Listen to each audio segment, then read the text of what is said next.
Batman çayının sularının fazla yükselmesiyle suyun yatağı yer değiştirmiş. Yer değiştirince de köprünün yaklaşım dolgusu. İyice tarif etmek lazım. Köprü değil. Köprünün yaklaşım dolgusunda bir boşalma meydana gelmiştir. Bu da ana yoldaki trafiği tehdit eder duruma gelmiştir. Şu anda arkadaşlarımız trafik tedbirini almak üzere çalışıyorlar. Karayolları 9. Bölge Müdürlüğümüzde Köprü Baş Mühendisliğine ait ekibimiz de yolda. Birazdan buraya gelecekler. Teknik olarak bir çözüm üretip gereken yapılacaktır. Bizim iş yerimiz burada olduğundan dolayı sabahleyin iş yerimize gelirken dikkatimi çekti ve hemen Karayolları Şube Müdürümüzü aradık. Bizim Sinan Karakolu'nu aradık.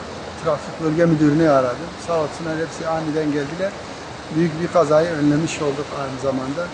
Hatta onlar gelmeden önce kendilerimiz müdahale ettik. Araçları bir hafifle yavaşlattırdık. Yönlerini değiştirdik. Yalnız işte bu kumların düzensiz buradan alınması böyle büyük kazalar ve büyük maddi hasarlara yol açabilirler.